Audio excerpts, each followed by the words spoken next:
परमेश्वरः गुरुर्साक्षात् परब्रह्मः तस्मै श्री गुरुवे नमः। गुरुर्ब्रह्मा गुरुर्विष्णु गुरुर्देवो महेश्वरा गुरुर्साक्षात् परब्रह्मा तस्मै श्री गुरुवे नमः।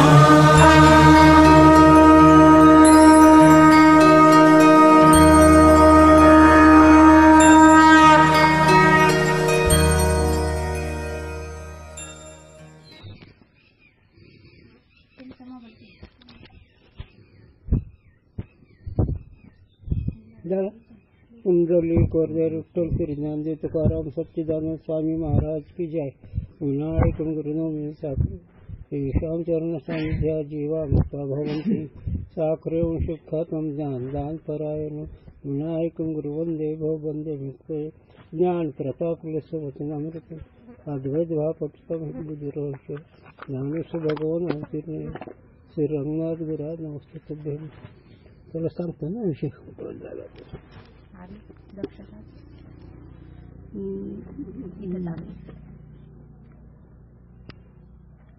पहिला ही वा दुसरा आकडा आहे हे ना।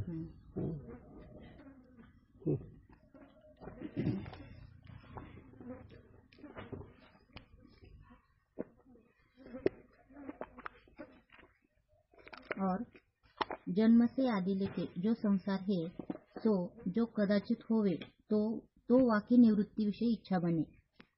सो जन्मादिक संसार का लेश भी तेरे विषय नहीं है।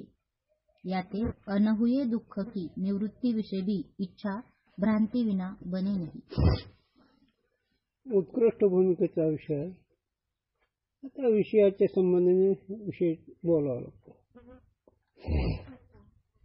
उत्कृष्ट भूमिकेचे दृष्टांत कापराचा किंवा मासा बाहेर पाण्यात मासा बाहेर पडलेला वाळवंटात किंवा अग्नीत माणसा सापडलेला किंवा पाण्यात एखादा न पावणारा बुडालेला ही जशी त्यांची वृत्ती एकच बाहेर पडायची असा जो उत्कृष्ट अधिकारी त्यालाही बोलायला लागले।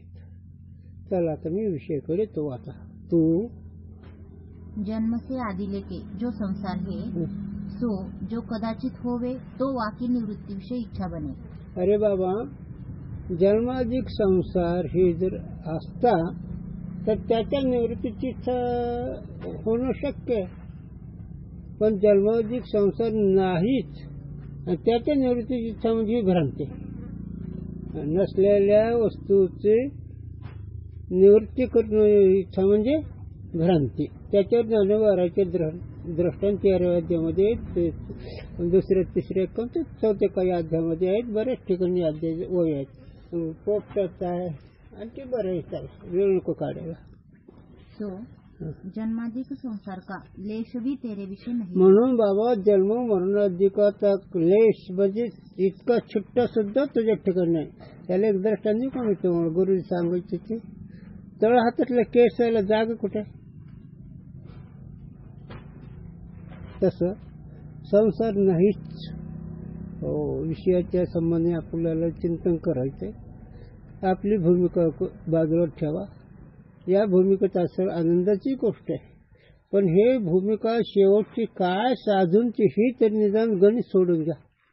याला गुरुजी दृष्टांत देत असत। गणित सोडणार त्याजवळ तितकी संख्या पैसा असतात असं नाही, पण गणित तर सुटलं पाहिजे ना।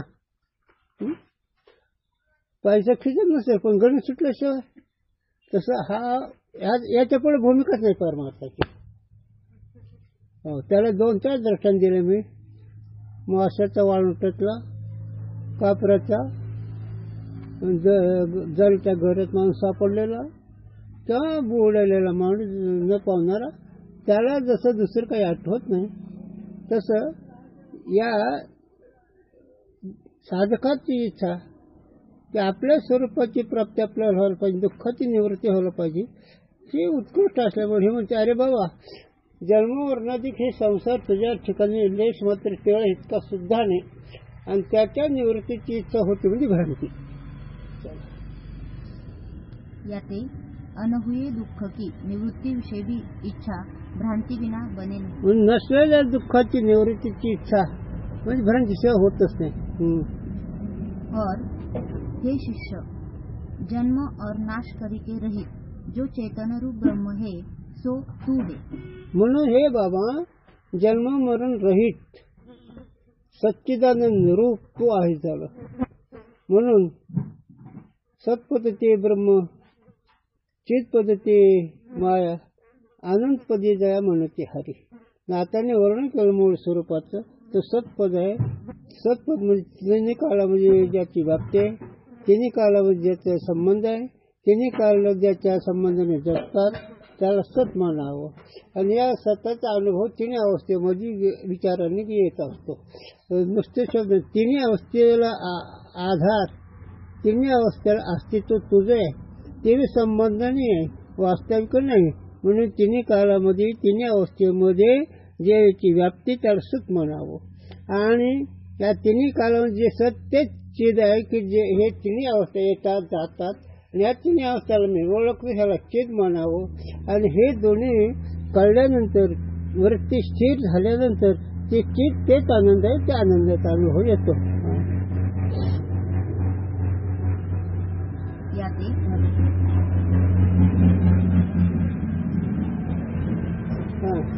याते अपने हृदय विषय जन्मादी खेद मती भान. म्हणून तुझ्या बुद्धी बाबा, आपला तुझ्या बुद्धीच्या ठिकाणी जन्ममरण आहे हे मानू नको. बुद्धी मती म्हणजे बुद्धी, बुद्धीच्या ठिकाणी जन्ममरण आहे ते मानू नको. नाही तर नाही म्हणून मानायचं नाही. असतं तर त्याचा विचार केला, पण जी वस्तूच नाही त्याला मानायची काय गरज आहे. प्रश्न, मेरा आत्मा आनंद रूप होवे तो विषय संबंध से आनंद का आत्मा विषय भान नहीं हुआ चाहिए. आता ही अशी जी शंका येते ही वस्तू न कळल्याबद्दल, त्याला शास्त्रीय भाषेत प्रमेयगता संभावना म्हणावी. आणि आपल्या या संत वाङ्मयामध्ये किंवा त्याच्यापेक्षा खालच्या भाषेमध्ये वस्तूचा अनुभव आहे, पण ज्ञान नसल्यामुळे संशय येतो. वस्तूचा अनुभव आहे सगळ्याला, पण ज्ञान नाही. म्हणून शास्त्रामध्ये ज्ञानगत प्रत्यक्ष आणि वस्तुगत प्रत्यक्ष. वस्तुगत प्रत्यक्ष सगळ्याला, पशुअधिक मानवाधिक देवता अधिकांना वस्तुगत प्रत्यक्ष आहे, त्याला एक अनुभव आहे. आपण विचार करत नाही, विचारायला पाहिजे. झोपीमध्ये सगळं सुख एकच आहे. गुरुजींच्या भाषा सांगायचं असेल, उकरड्यावरचं कुत्र झोपलेलं आणि राजा सार्वभौम राजा गाजर झोपलं, झोपेचं सुख एकच आहे. बाहेरचं वैभव वेगळं आहे, पण झोपेचा अनुभव सगळ्याला एकच. देवाला तीच आहे. म्हणून ह्याला वस्तुगत प्रत्यक्ष म्हणावं. पण ते ज्ञानगत प्रत्यक्ष म्हणजे जे सुख आहे ते मी आहे असं कळत नाही. आणि ते सुख मी आहे, चिद मी आहे, सत मी आहे असं निश्चित कळल्यानंतर झाली त्याची कार्यसिद्धी, झाली त्याची कार्यसिद्धी. म्हणून प्राप्तीची प्राप्ती, निवृत्तीची निवृत्ती. नाही तीच नाही आणि आहे तीच आहे, पण हे फक्त निश्चयाने व्हायला गेले. निश्चय नसल्यामुळे याचा विस्तार किती केला जाईल, पण काय उपयोग नाही. निश्चय पाहिजे. असं निश्चयाचे बळ, आणि तो काय म्हणे तेच फळ. आणि त्याला कमी पडतो. ज्ञानोबा तुकोबराच्या बाकीवर विश्वास ठेवला, वेळच नाही काम व्हायला. पण त्यांच्या वचनावर सात्विकपणाने हलकासा निश्चय असतो, खास निश्चय नसतो झाला. मग ती भक्तीचाही निश्चय नाही, कर्माचा निश्चय नाही, ज्ञानाचा निश्चय नाही. जसं एक भाव सात्विकपणा, पण हे चांगलं आहे. या भावनेतून माणूस अधिकारी होऊन पुढे निश्चयाला प्राप्त होईल. म्हणून तुझ्या ठिकाणी लेश नाही आणि तू स्वतः तेच स्वरूप आहे. मग त्याच्या प्राप्तीची काय गरज आहे. तू जर तुझ्यापासून ती वस्तू दूर असावी, तू ती नसावी, त्याची इच्छा. तर ते त्याने शंका केली, महाराज ठीक आहे तुम्ही म्हणता ते बरोबर, पण आम्हाला विषयात सुख वाटते याची काय वाटतं. मग हे प्रमेयगत संशय म्हणावं. सिद्धांत कळलेला नाही, भावनेने देव मानले जातो, अनुभवाने मानले जात नाही, म्हणून किंवा आपल्या करताचा साधू असं म्हणा. एक भूमिका साधूने समोर घेतली आणि त्याद्वारे आपल्याला शिकवून देतात. ते कसं, आता आपण हेच काय ऐकतच का नाही, विचार करतो का नाही. मग पैसा हातात गेलो काय विंच चालल्यासारखं वाटतं का. मग पैसा हातात घेतला हसायचं काय कारण आहे. म्हणून विषयात सुख आहे का, पण विषयात सुख वाटतंय न कळल्यामुळे. मग तो म्हणतो महाराज तुम्ही तर माझं सुखस्वरूप आत्मस्वरूप आहे म्हणता, मग मला तर विषयात सुख वाटतंय असा संशय. चला ते कशातच महाराज कसं ही सगळी तुम्हाला आम्हाला शिकवण आहे. तत्वदृष्टी उवाच विषय संग क्यों भान है जो मैं आनंद रूप अब उत्तर याको कहो श्री गुरु मुनिवर भूप. हे भगवान, जो मेरा आत्मा आनंद रूप होवे तो विषय के संबंध से आनंद का आत्मा विषय भान नहीं हुआ चाहिए. याते आत्मा आनंद रूप नहीं, किंतु विषयक संबंध से आत्मा विषय आनंद होवे. हो, आत्मा आनंद रूप जर असता विषयाच्या संबंधाने आनंद होते काय वाटते. विषयाच्या संबंधाने सांगा गुरुजी सांगा, अरे हा विषय विचारात आहे रे, आणि बिनचूक विश्वास ठेवावा रे, म्हणजे मग सगळं होतं. पण सामग्री कमी असल्यामुळे खेळ करी बसते. पहा, विषयाच्या संबंधाने माझं आत्म्याच्या ठिकाणी मला आनंद होतो, पण विषयाच्या संबंधाने. मग विषयाच्या संबंधाने आनंद होतो म्हणजे विषय आनंदरूप असल्यामुळेच की त्याचा विस्तार करू लागलो. बरं का, जे काही शंका आहे त्याचा मी विस्तार करू लागलो. विषयात आनंद मानण्यापेक्षा विषयाच्या संबंधाने मला आनंद होतो, म्हणजेच विषयात आनंद असला पाहिजे. आत्म्याच्या ठिकाणी आनंद जो होतो विषयाच्या संबंधाने, तेव्हा त्याच्या उलट जर केलं विषयाच्या संबंधाने नुकसान होते, उदास होतं, असं होतं. असं मग सांगा, मग मी जर आनंदरूप आहे तर विषयाचं मला आनंद व्हायचे काय वाट आहे. उत्तर आत्मा विमुख को अंतर्मुख वृत्ति में आनंद का भान, विषय में आनंद नहीं. एक कोई संकेत जनावर तैसा हृदयामध्ये मी रामू आस्था सर्व सुखाचा आराम की भ्रांत शिकामू विषयावर. मग आता ही वाच आत्ताच वाचलं. आत्मा विमुख को अंतर्मुख वृत्ति में आनंद का भान. आत्मविमुख म्हणजे स्वतः अनओळख, आत्मेची अनओळख त्याला विनमुख म्हणावं. आणि असा जो विनमुख असणारा त्याला विषय काय अंतर्मुख वृत्ति में आनंद का भान. कशामुळे वाच पूर्ण वाच. आत्मा विमुख को अंतर्मुख वृत्ति में आनंद का भान, विषय में आनंद नहीं. विषय में आनंद हो हो, काय चिंता नाही. आत्मविन्मुख म्हणजे स्वची अनओळख, आणि अशा पुरुषाला अंतर्मुख वृत्तीनं आनंदाचा अनुभव येतो. पण अंतर्मुख वृत्ती होती कशाने हे थोडा विचार आहे. तर अंतर्मुख वृत्ती होती पंचविषयाच्या संबंधाने. अंतर्मुख वृत्ती म्हणजे जिथून निघाली तिथे स्थिर होणे, हे अंतर्मुख म्हणावं. अंतर्मुख शब्दाचा अर्थ विषयाच्या संबंधाने वृत्ती ते परत येते आणि अंतःकरणात स्थिर होते.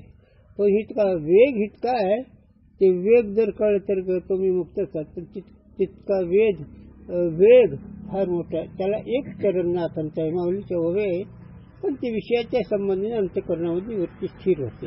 अंतर्मुख होते म्हणजे अंतःकरणामध्ये स्थिर होते. त्याला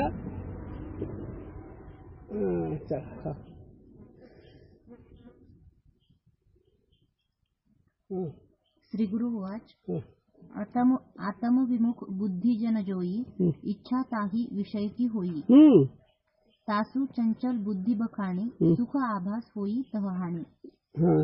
अरे बाबा, की आत्मविन्मुख असणारे, आत्मस्वरूपाचे अनओळख असणारे लोक, त्यांची बुद्धी चंचल राहते, स्थिरपणा नसतो.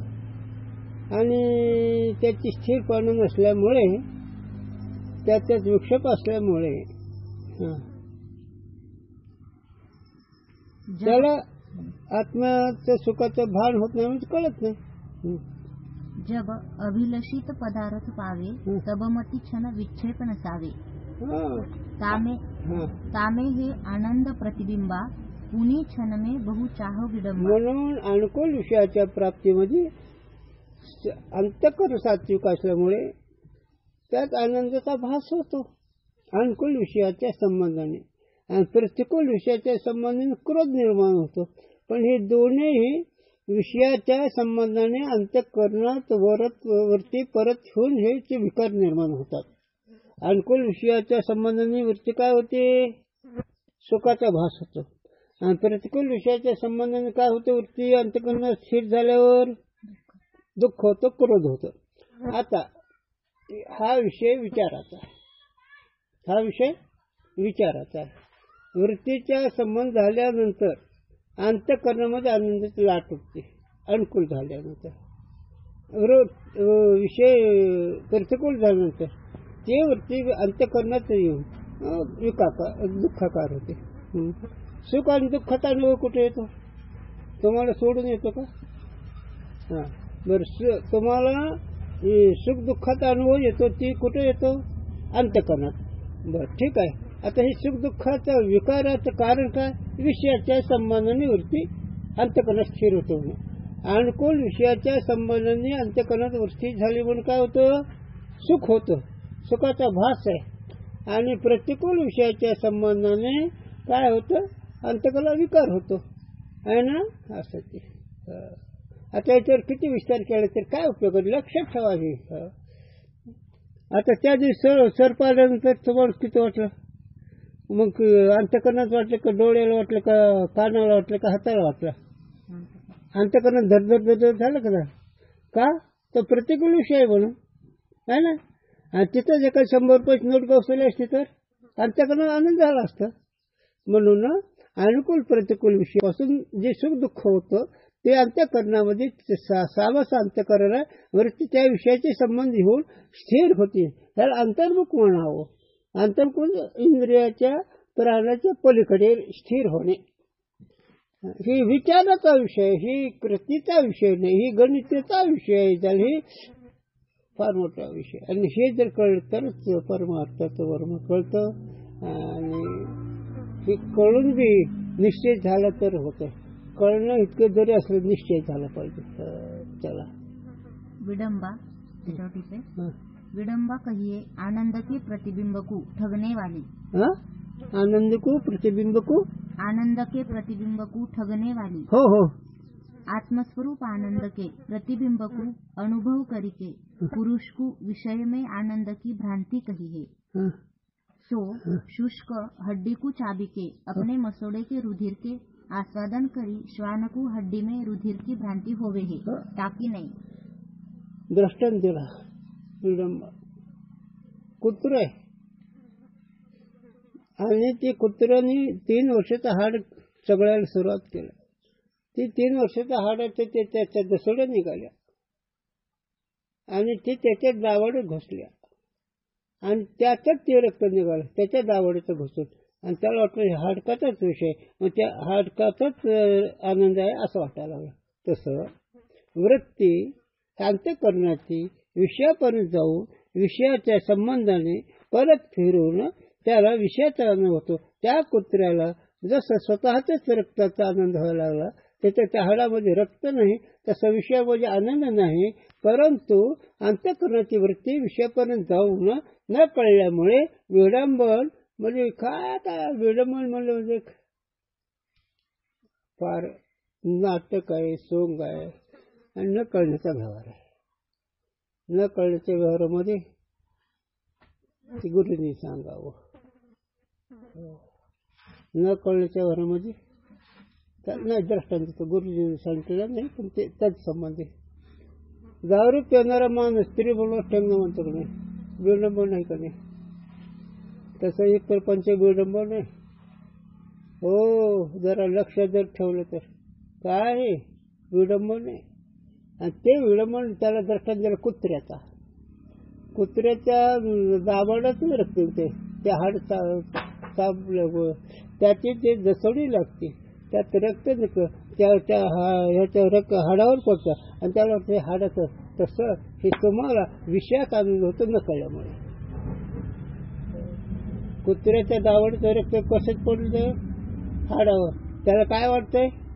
तसं तुमची वृत्ती, अंतःकरणाची वृत्ती, सावासणारी वृत्ती विषयापर्यंत जाते. विषयाच्या संबंधाने त्या अंतःकरणावरती स्थिर होती. पण विषयात आनंद वाटतो हे न कळण्याचा परिणाम. विषयात आनंद नाही. अरे सांगणं सोपं, कळणं सोपं, पण बांधणं अधिकारी. कळणं सोपं, बांधणं अधिकारी. सांगणं सोपं, वाचणं सोपं, कळणं सोपं, पण बांधणं निश्चय होणं.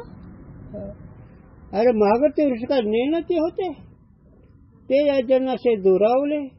कंदमुळा पाला धातूच्या पावसानं वास वलंतारा केला असे. अरे जगण्याकरता त्याने मुळे कंदमुळे खाल्लं, चिंतन केले भगवंताने. गोपीचंद राजासारखा ऐश्वर्य आहे का?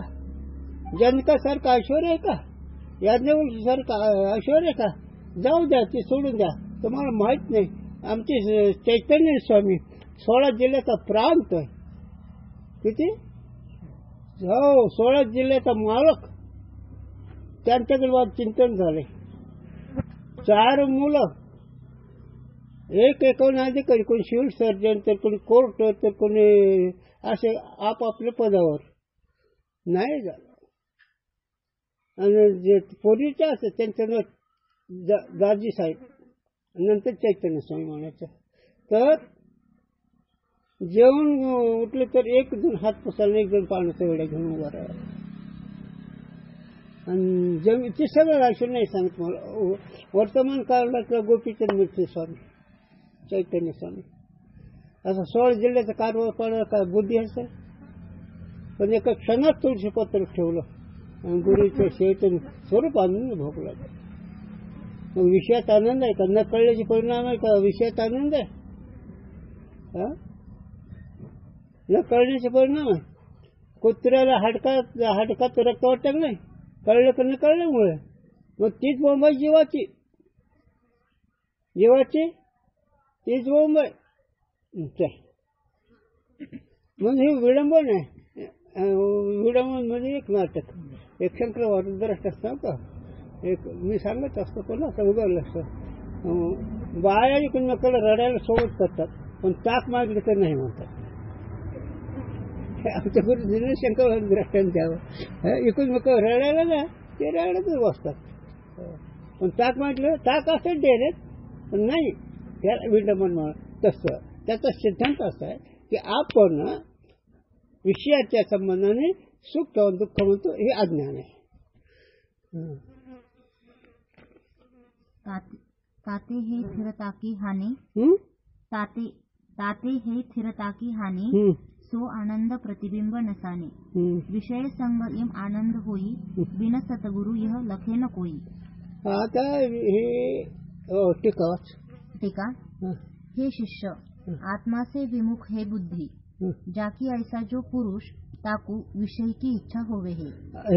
राजा, हे साधका, विषयाच्या आत्म्याच्या विन्मुख असणारी ज्यांची बुद्धी, स्वरूप विन्मुख असणारी अशी बुद्धी, स्वतःच्या अनोळख असणारी जी अशी बुद्धी, त्या बुद्धीला विषयाचं सुख वाटत, विषयाची सुखाची इच्छा होते. या स्थान विषय जो भोग का साधन होवे, सो विषय कहिए हे. आता इथं भोग साधन काय? विषय. पंचविषयी भोगाचं साधन आहे.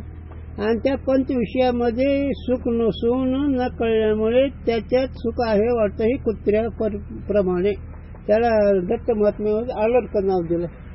कसं? आलर्क म्हणजे पिसळलेलं कुत्र. याते धनपुत्राधिकन का भी ग्रहण करी लेना. मग याचा विषय सगळं घ्यायचं. बायका, पोरं, पैसा, अडका सगळं घ्यायचं. त्या विषय की इच्छा ते बुद्धी चंचल रहे. म्हणून तुकोबारायचं वाक्य, वाढावे संतान घरी व्हावे धन धान्य. अरे जीवाला असं वाटतंय की संतान वाढावं, घरामध्ये धनधान्य असावं, हे विषय आसक्तीचे चिंतनाचे प्रमाण आणि ह्याच्या करता जीवाचा चाललाय प्रयत्न. पण याचं स्वरूप कसं आहे साधनच्या दृष्टीनं, विषय शिवता कोण तृप्त झाला, इंद्रियाने मला अग्नी कुठे, अरे विषय भक्तांना कोण समाधान झालं. अग्नी मध्ये लाकडं टाकल्याने ते अग्नी विसतो का, भडकतो. तसं त्या विषयाच्या इच्छेने माणूस निर्विकार असलेला सतहीन होतो आणि दुःखात ओहर पडतो. का चंचल बुद्धि में आत्मस्वरूप आनंद का आभास कहिए प्रतिबिंब नहीं होवे हे. आता चंचल चंचलपणामध्ये आनंदाचं ज्ञान होत नाही आणि ज्ञान हे बी कळत नाही. चंचलपणामध्ये, मनाच्या चंचलतेमध्ये, मनाच्या विक्षेपामध्ये आनंदाचं तर भान होत नाही, पण ते ज्ञानही त्यात राहत नाही. रजगुणामध्ये इतकी पळापळी आहे, तुम्हाला नाथाने सांगितलं, वाऱ्यापेक्षा मन चंचल आहे आणि शहाण्या शत्रूपेक्षा मन मूर्ख आहे. शहाण्या शत्रूपेक्षा मन मूर्ख आहे आणि वाऱ्यापेक्षा चंचल. म्हणून अशा चंचल मनाला विषयामध्ये सुख वाटतं, पण विषयाचंही सुख नाही आणि स्वरूपाचं ज्ञान नाही, म्हणून ह्याची फजिती चालली. और जिस विषय की इच्छा हुई होवे सो विषय या को प्राप्त होए जावे. तब या पुरुष की बुद्धि क्षण मात्र स्थित होए के अंतर्मुख बुद्धि की वृत्ति होवे है. ता अंतर्मुख वृत्ति विषय आत्मा का स्वरूप जो आनंद ताका प्रतिबिंब होवे. आता चरण सांगतो तुकोबाराचं, अपूर्व दर्शनी माता पुत्र भेटे रडे हर्ष वेग मागेल. तुकोबाराचा अभंग, त्या अभंगाचं पहिलं चरण, आहे देव ऐशी वदो योने नाही ऐसा म्हणे अनुभवावा. हे असं द्या, आपलं काम पोट घ्यायचं. अपूर्व दर्शनी माता पुत्र भेटे रडे मागे हर्ष येते. आता याच्यामध्ये दोन फरक. लहानपणी मुलगा 12 वर्षाचा होता, ते निघून गेला. आई आपलं रडत रडत रोडकी पडकी झाली. तिकडे तो विद्वान झाला, मोठा कामदार झाला आणि सुखी झाला आणि ते पुन्हा परत आला आगंतुक. आई आपली बसली होती अंगणामध्ये, अभंग तुकोबाराच्यावर काय, आणि पाहायला मुलाला मोठा साहेब झाला, गाडी आलेली आहे, पण 12 वर्षाचा अंतर,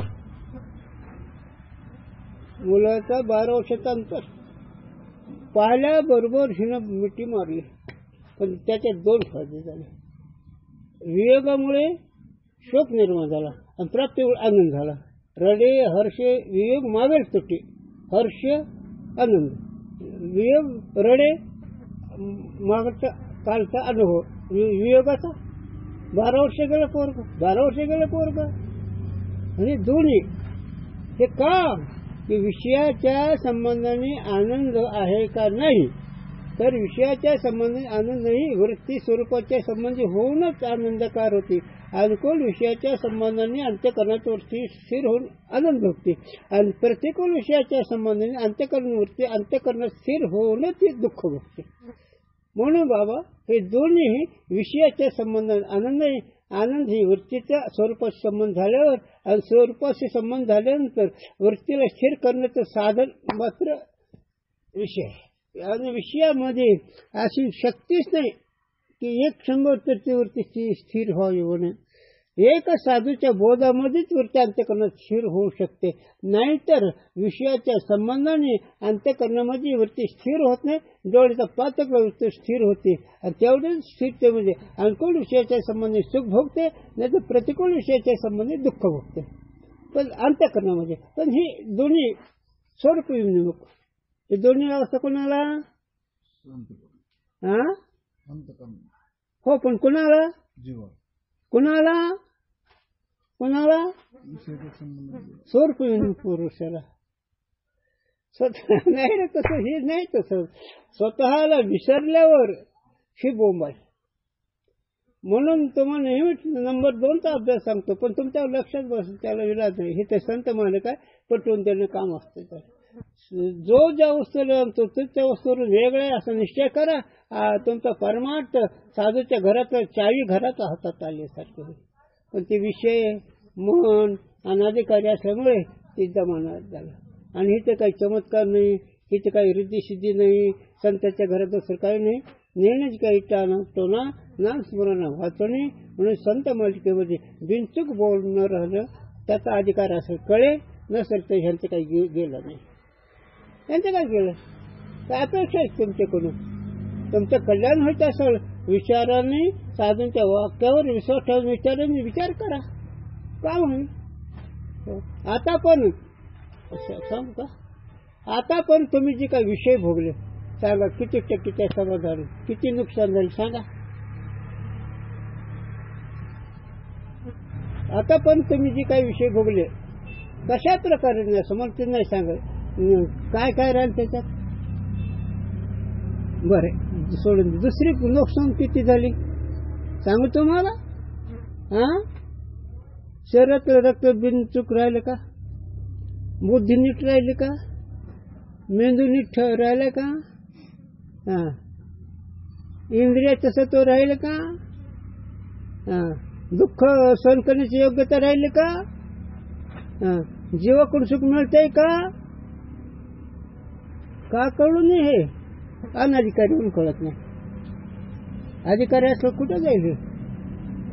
आता इतके लोक तुम्हाला विचारतात, खूपच आनंद होतो बाबांच्या विषयात. का बरं? काय कारण आहे तसं आहे. म्हणून आत्मविमुख पुरुषाला विषयाच्या संबंधाने अंतःकरणामध्ये वृत्ती स्थिर होऊन आनंद किंवा दुःख होतं. पण कसे संबंधाने? विषयाचा. कोणाला?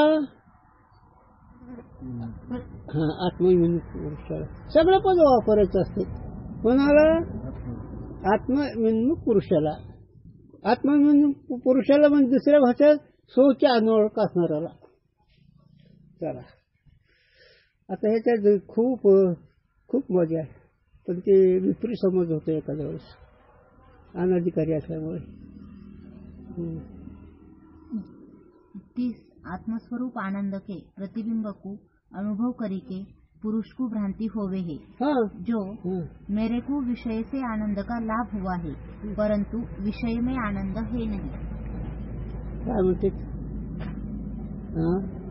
कळलं का? विषयाच्या संबंधाने आनंद होतो. भ्रांत पुरुषाला स्वरूपाचाच आनंद होतो, विषयामध्ये आनंद नाही. हो, तुम्ही विचार साधूंचे विचार करा रे बाबा. हो, विषयात आनंदच नाही. एकच अनुभव करा. गुरुजींनी सांगावं, झोपेमध्ये कशाला तुम्ही निघता रे? झोपेमध्ये जायचं काय कारण आहे? 5 विषय तुझ्या मनासारखे आहेत, एक ग्रहित नसतात, पण आम्ही उगाच दुर्जन पोषण नाही घेतो. हे 5 विषय सोडून झोपीत काय मिळते तुम्हाला? पैशाचा ढीग आहे, पद्मिनीसारखी स्त्री आहे, मुलं वाघासारखे आहेत, हे काय नव्हतं, खूप उत्तम इमारत आहे झोपायला. इतकं टाकून झोपीत काय जायचं? काय तिथं? मुलं एका शब्दात वागतात. पद्मिनीसारखी स्त्री आहे, वाघासारखे मुलं आहेत, हत्तीसारखं बैल आहेत, किल्ल्यासारखा वाडा आहे, पैशांनी लादण्या भरलेल्या आहेत. हे सोडून झोपायचं काय? काय तिथं राहिलं? तिथं 24 तास जागा हो राहा, झोपी जाऊ नको. बरं, केवढा येऊन असं झोपतो का नाही? पंडित झोपतो का नाही? कीर्तन करणं झोपतो का नाही? काय कारण हे?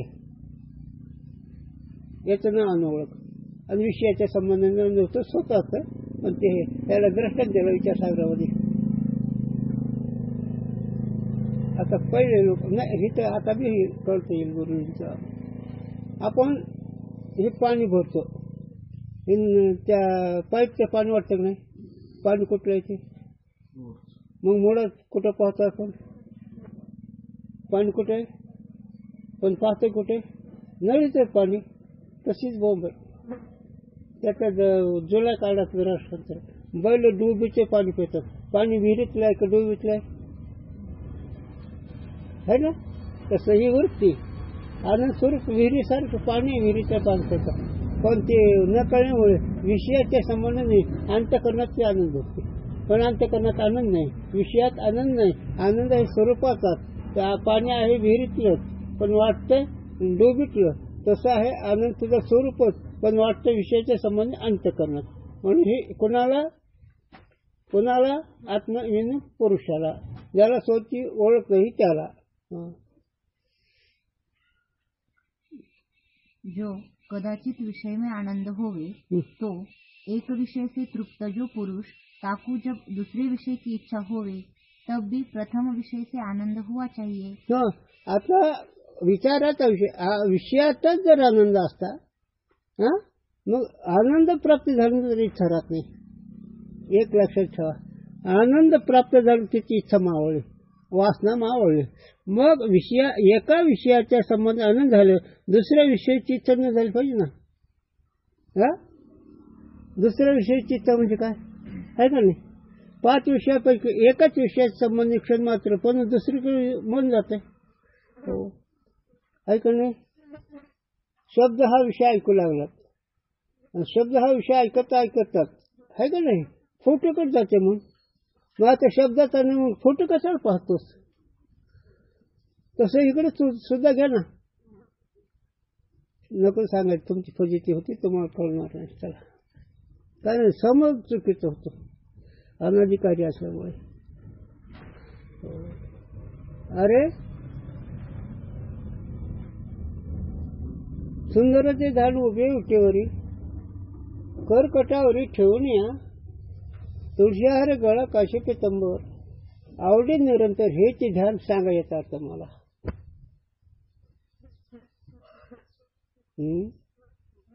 काय निरंतर काय होतंय. अभंग थाय करणे पाठ, आणि तुमच्या खिशात फोटो कोणाचे आहेत, संपला की विषय. ते तुमचं न रे, तुमचं तरी बरं आहे. महाराज लोकांच्या खिशात फोटो कोणाचे आहेत. आता पळ वाटत किती बी, पण चूक आहे ना ते. असं ते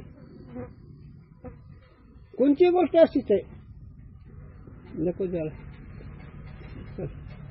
आपापलं मनाला विचारायचं आणि चालायचं. सो होवे तो नहीं है और एका विषयाच्या संबंध झालं, पण दुसऱ्या विषयाकडे जायची काय गरज. म्हणून विषयाच्या संबंध आनंद नाही, आणि दुसऱ्या विषयाकडे गेले तर त्या पहिल्या विषयात आनंद नाही. और हमारी रीति से स्वरूप आनंद का तो भान बने नहीं. आमच्या रीतीने, आमच्या पद्धतीने, आमच्या विचाराने स्वरूप आनंद तर तिचं भान नाही, स्वरूप आनंद तर तिचा अनुभव नाही विषयामध्ये. काय ते जो दूसरे विषय की इच्छा करीते बुद्धि चंचल है, ताके विषय प्रतिबिंब बने नहीं. है ना. एका विषयाची प्राप्तीनंतर पुढे जाऊन ना, तर ते विषय दुसरीकडे जातेच की. हो गमत सांगा, आमची सांगा, तुमची कशाला सांगा. चिंता गुरुजी सांगा. पांडुरंग राहायचं दर्शन झालं, अभंग म्हणले, बघत राहिले तासभर. पुन्हा मठात येऊन त्या मठाचे कोंदडे दिवाळी कमानीला पाहून हसतो महाराज. कोणा सांगितलं त्याच्या पुढे गुरुजीने. मठ तयार झाला, आणि मठ तयार झाला, आणि त्याच्यात शेवट मोठा एक दरवाजा असतो. त्या दरवाजावर वेलबुट्टे काढायचे, शोभने कथा. पण ती वेलबुट्टी काढता काढता महाराजांचं आयुष्य संपलं. वासना राहिलं का नाही तिथं. यावं लागलं ना महाराजांना मठात नाग होऊन किंवा पुत्र होऊन. हे सांभाळावं लागतं फार. बोलणं सोपं, कळणं सोपं, पण बोलता गोड वाटेल, करणे करता टीर कापे.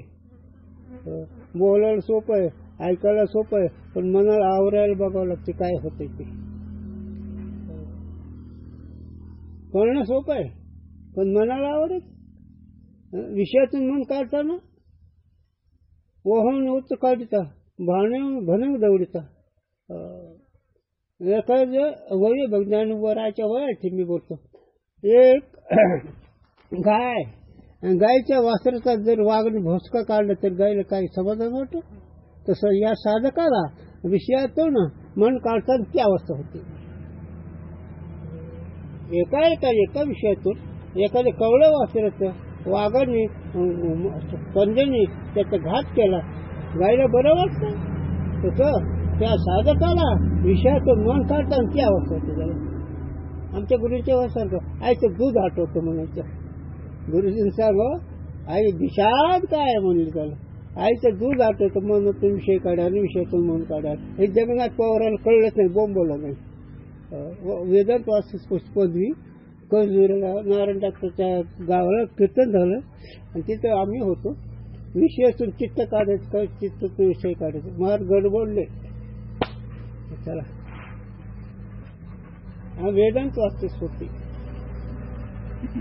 किंवा आता हे विषयातून चित्त काढायचं, चित्तातून विषय काढायचा चाललाय हा विषय. काय कसं नाही,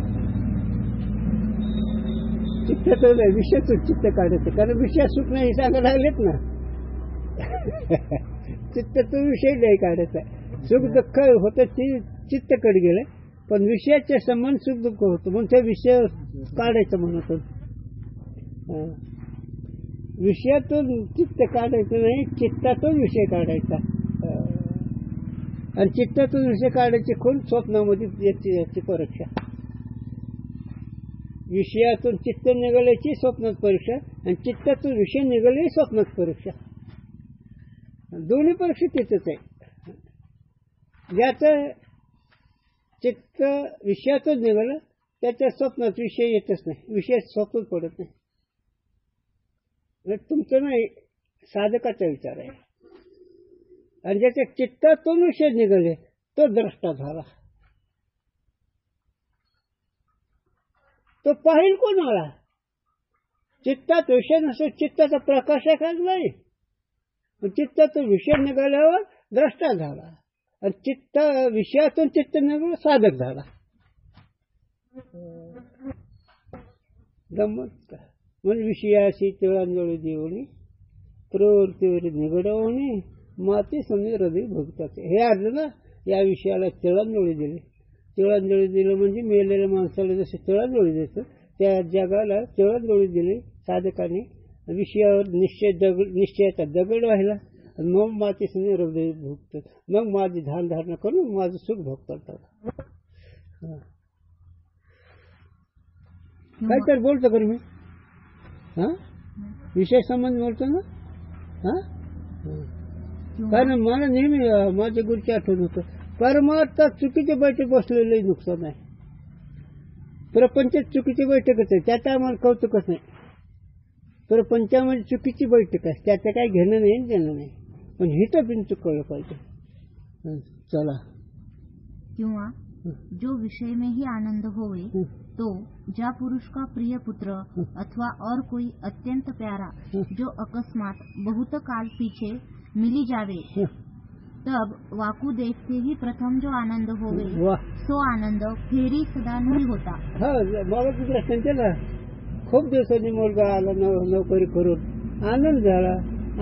पण लगेच थोडे वेळ झाले की पाणी पितो करे, कशाला आनंदात व्रत कशाला गेलं पाणी प्यायचं मागायला. म्हणून विषयात आनंद ही त्याचा अर्थ आहे. फार दिवसांनी मुलगा किती बी येऊ दे, आनंद होईल क्षण दोन क्षण, पण चल दूध पी बरं, विषय बदलला का नाही. तसंच आहे सगळं अभ्यास जर केला साधकांनी कोणत्या विषयात मन रमत नाही. आता विषय पामराचा हा विषय नाही, हा साधकाचा विषय आहे. हा विषय पामराचा विषय नाही, साधकाचा विषय. मग तो बोलता एक बोलला, मला खूप आनंद वाटला. तुमच्या मित्रमंडळाला कोणत्या लोकांना काहीतरी तुम्ही बोलतात ते विषयात आनंद आहे का असंही सांगत असताना त्यांनी म्हणले ठीक आहे. ते त्या कोणत्या गुंडाचं नाव घेतलं ना, त्याला त्याचे मित्र किंवा त्याची कंपनी गप्प बसली. मग ती किती पुण्यवान असतील म्हणले. त्याचे जे मित्र साहेब असते गप्प बसले. मग त्याचं खरं का साहेबाचं खरं. त्याचे कोण असणार ते म्हणते तू चांगलंच करीत नाही, ते म्हणते चांगलं वाईट कोणाच ठाऊक. तसं नाही ते. चला मग विषयाचा आनंद आहे का? मग विषयाच्या संबंध स्वरूपाचा आनंद भोगतो का नाही? याला एक दर्शन दिलं का गुरुजींनी. हिरवगार मळा आहे, वाटेन चालला वाटसर, ते एक मळा होता मोसंबीचा पण हिरवगार दिसला. काय हिरवागार मळा. तर ते दुसरं अरे ते हिरीत होतं, हिरीतला मळा आहे. आता हिरीतला मळा म्हणून काय कळतं की नाही? हिरवागार मळा म्हणल्यावर आनंद झाला, पण विहिरीतला मळा म्हणलं कुठं कळलं? कारण पाणी आहे म्हणून ते हिरवागार आहे का नाही? मग पाणी हिरवगार आहे का? ते पानं हिरवगार आहे असं मुळात जायचं असतं. ते मुळात जायचं असतं. त्या नुसतं हिरवगार पाण्यात थांबू नको. पाण्यात त्याचं पाणी हिरवगार कसं नाही ते झाड. तसं अखंड सुख कशामुळे? स्वरूप आनंदामुळे. आणि बाकीचं कशामुळे? स्वरूप आनंदच आहे पण कळा ना म्हणून वरच्या वरीच चाललेले ह्याचा कारभार. सदाही हुआ चाहिए. मग विषय अनुकूल विषयाच्या संबंधाने आनंद होत तर अखंडच व्हायला पाहिजे, पण खंड मात्र होऊन दुसरीकडे मन जातं. काहे ते आनंद का हेतू जो पुरुष है सो वाके समीप है. तुझ्या आनंदाचा विषय जो असणार आनंदाचा हेतू जो तो पुरुष तुझ्या जवळ आहे ना, तुझा आवडता जो पुरुष आहे, तो मुलगा आहे, कोणी भाऊ असे, मग कशाला मन जाऊ देते तिकडं. और हमारी रीति से तो प्रथम ही आनंद बने है. आमच्या रीतीनं, आमच्या विचाराने, आमच्या पद्धतीचा आनंद पाहिलाच आहे. मुळातच आनंद स्वरूप असतो. सदा बने नाही. सदा बनच काय करायचं? काहे ते एक बेरी पैरे को देखी के वृत्ति स्थित होवे है, फेरी वृत्ति और पदार्थ में लगी जावे है, याते चंचल है, याते पदार्थ में आनंद नाही. म्हणून पहिल्या वेळेस वृत्तीचा संबंध स्वरूपाशी हो, वृत्ती विषय संबंध स्वरूप आनंद भोगला आणि नंतर ते स्वरूप आनंद हे न कळल्यामुळे पुन्हा फिर म्हणजे नंतर दुसरीकडे गेले. किंवा जो विषय में आनंद होवे तो समाधि काल विषय जो योगानंद का भान होवे सो न हुआ चाहिए. आता अभ्यास करणारे योग अभ्यास अष्टयोगी चांगदेव महाराजांसारखे त्यांना 6 महिने आनंदात राहतात. मग विषयाच्या संबंधी असं समाधीचा आनंद कुठला? काहे ते समाधि में तो किसी विषय का संबंध नहीं. झोप जसं झोप तसं अभ्यास करणारे पुरुषाची समाधी आहे. त्या समाधी तर कोणत्या विषयाचा प्राण नाही, इंद्रिय नाही, मग विषय तर नाहीच नाही. मग तिचा आनंद कुठला? किंवा जो विषय में ही आनंद होवे तो सुषुप्ति में आनंद का भान नहीं हुआ. हे सगळे अनुभवाचं उदाहरण. जर विषयातच आनंद असता मग झोपेमध्ये आनंदाचा अनुभव नाही यायला पाहिजे. काहे ते सुषुप्ति विषय भी किसी विषय का संबंध. मग झोपेमध्ये कोणत्या विषयाचा संबंध नाही. मग झोपेमध्ये ते मोह अंतर्नाचा आनंद आहे का कशाचा आनंद आहे? आनंद स्वरूपाचा आहे, विषयाचा काही आनंद नाही. तसं एरवी सुद्धा बाबा हो संसार दुःखमूळ चौकळ इंगळ विसरत नाही कोठे राखण दिवस तळमळ. बाबा न कळल्यामुळे विषयात आनंद व्हायला लागला, पण तसं नाही झालं. कळत नाही. याते विषय में आनंद नहीं, आत्मस्वरूप आनंद सारे भान होवे. म्हणून याते म्हणून विषयामध्ये आनंद नाही. मग सगळा जो आनंद होतो ते त्या विषयाच्या संबंध तुझ्या स्वरूपाचा अनुभव येतो, त्या कुत्र्यासारखं. इसी वास्ते वेद में लिखा है आत्मस्वरूप आनंद को लेके सारे आनंद वाले होवे है. म्हणून अशा रीती वेदामध्ये सांगितलं की जे पुरुष आत्मस्वरूप आनंद भोगतात ते आनंद रूपात राहतात. त्याला आत्म आनंद घेऊनच व्यवहार पाहतात. मग विषय पामर आत्मा आनंदावर विषयाच्या द्वारे आनंद म्हणतात. महात्मे साधू आपल्या आनंदामध्ये ज्ञानदेवी रम्य रमले समाधान हे स्वरूप आनंदात रमले झालं. आनंद रे आजी परमानंद रे जया सुरते म्हणते की गोविंद रे स्वतःच्या आनंदात रमले ते साधक जीवनमुक्त आणि विषयात रमले ते विषय पामर. पण विषय पामर सुद्धा तेच आनंद घेऊन बघतात. पण हे न कळण्यामुळे विषयात वाटतं आणि हे न कळल्यामुळे स्वरूप आनंद वाटतं. बरोबर आहे ना? हं, दोहा. हं, विषय संगते है प्रगट आत्म आनंद रूप, हं, शिष्य सुनायो तो ही मय यह सिद्धांत अणु. हं, सोरठा. हं, सो तू मोही व भाग जो यामे शंका रही, निज मती में मती राख मैं ताकू उत्तर कहूँ. हं. वाच. प्रश्न. ज्ञानी को विषय की इच्छा और ताके संबंध से पूर्व रीति से सुख का भान होवे अथवा नहीं. कुंडली को विठ्ठल विषय बदलला ना, तर ज्ञानी पुरुष हो शंका आहे ना. मग ज्ञानी पुरुष प्रपंच करतात त्यांना लेकरं बाळ लागतात, मग काय ते, मग आत्मानंद असतो ही व्यवहार कशाला त्यांना, अशी एक शंका आहे. मग ते विषय बदल कोणती बाबा, ते ज्ञानाचा व्यवहार कोणता असेल तर ते सुखाचा राहतो, ते कळून बघतात ना. ते बरेच उत्तर आहे जीवनमुक्ती प्रकरणाचा विषय. म्हणून विषयात आनंद नाही. विषय शिवचा कोणच तृप्त झाला, इंद्रने निमावला अग्नी कोठे, विषय भोगताना कोण आनंदी झाला, अग्नी विजायला लाकडी टाकलं विजेल का.